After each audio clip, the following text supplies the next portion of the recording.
पाया जाता है। दूसरा पादप, पादप में जितना पेड़ पौधा रहेगा तो हरित लवण इसमें पाया जाएगा, ठीक ना।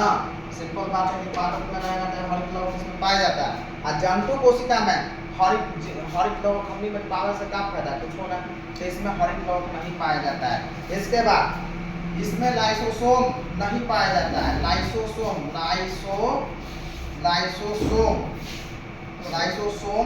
नहीं पाया जाता है, ठीक ना। इसमें लाइसोसोम पाया जाता है। इनमें सेंट्रियोल नहीं पाया जाता है। अगर पादप में आ गया तो सेंट्रियोल नहीं पाया जाता है। इसमें सेंट्रियोल पाया जाता है। पादप कोशिका में रसधानी पाई जाती है। पादप में रसधानी और जंतु में रसधानी नहीं पाई जाती है। पादप कोशिका में भोजन मंड के रूप में संचित होता है। ग्लाइकोज और वसा के रूप में संचित होता है। ग्लाइकोजन और वसा फिर वही चालू कर दिया था। प्रश्न देगा कहाँ से? प्रश्न ढीला कर दिया चेंबर ग्रुप डी चाहे कुछ हो ना। आगे फिर कोशिका भेदी, कोशिका अजय मोबाइल बंद कीजिए। कोशिका भेदी में के बारे में बताइए। कोशिका भेदी कुछ बताइए कोशिका भेदी के बारे में, बोलिए।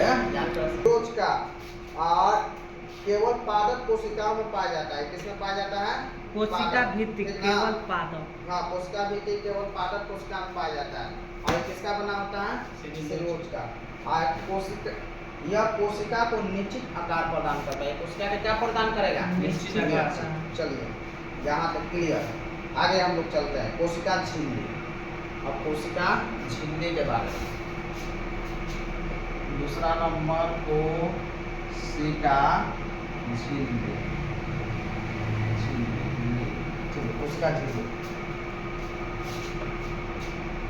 कोशिका झिल्ली कहाँ पाया जाता है? पादप और जंतु दोनों में पाया जाता है। कोशिका झिल्ली पादप और जंतु दोनों में पाया जाता है।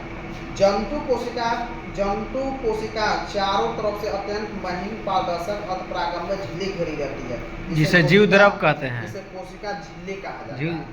जीव द्रव नहीं होता है। बाद में आएगा, ठीक। पहला नंबर कोशिका झिल्ली जंतु और पादप दोनों में पाया जाता है। और इसके चारों तरफ से अत्यंत महीन पारदर्शक अर्धपरागम्य झिल्ली से घिरी होती है, जिसे कोशिका झिल्ली कहते हैं। कोशिका झिल्ली के बाहरी तथा भीतरी परत किससे बनी होती है? कोशिका झिल्ली के बाहरी और भीतरी परत किससे बनी होती है? प्रोटीन। इसका मध्य भाग किससे बने होती है? लिपिड। फास्फोलिपिड। कोशिका झिल्ली के बाहरी और भीतरी परत किससे बनी होती है? प्रोटीन से। प्रोटीन का। इसका मध्यवर्ती भाग किसका बना होता है? फास्फोलिपिड। ठीक है। कोशिका झिल्ली का प्रमुख कार्य कोशिका के भीतर से बाहर से जो अंदर जाने वाला चीज को उसका चयन करेगा। कोशिका झिल्ली का प्रमुख कार्य भीतर से बाहर जाने वाले पदार्थों को चयन करेगा। भीतर से बाहर जाता है ना, उसका पदार्थ को क्या करेगा? चयन करेगा। इसके बाद कोशिका झिल्ली या भीति के अंदर एक गधा रंगहीन पारभासी लसलसा वजन युक्त पदार्थ जिसे जीव द्रव कहते हैं। जीव द्रव्य कोशिका के अंदर दो भागों में बटा होता है। फिर से एक बार, कोशिका झिल्ली किसमें पाया जाता है? दोनों में, पादप और जंतु दोनों में। दोनों में, ठीक है। कोशिका झिल्ली कहते किसे हैं? इसे प्रश्न आएगा हो सकता है।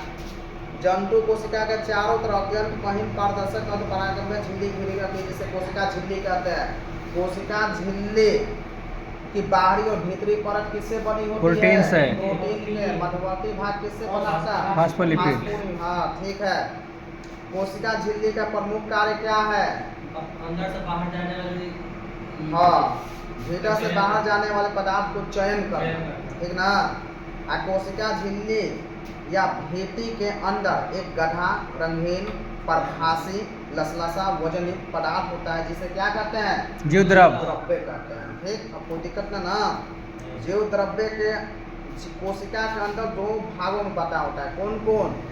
कोशिका के अंदर दो भाग बटा होता है। एक होता है केंद्रिका, दूसरा कोशिका। एक केंद्रक द्रव्य, दूसरा कोशिका द्रव्य।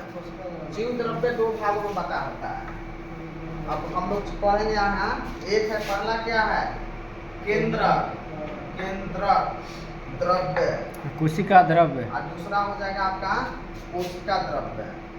कोशिका द्रव्य, जीव द्रव्य दो भाग होता है, जीव द्रव्य, जीव द्रव्य, एक और दो। चलो आगे अजीत।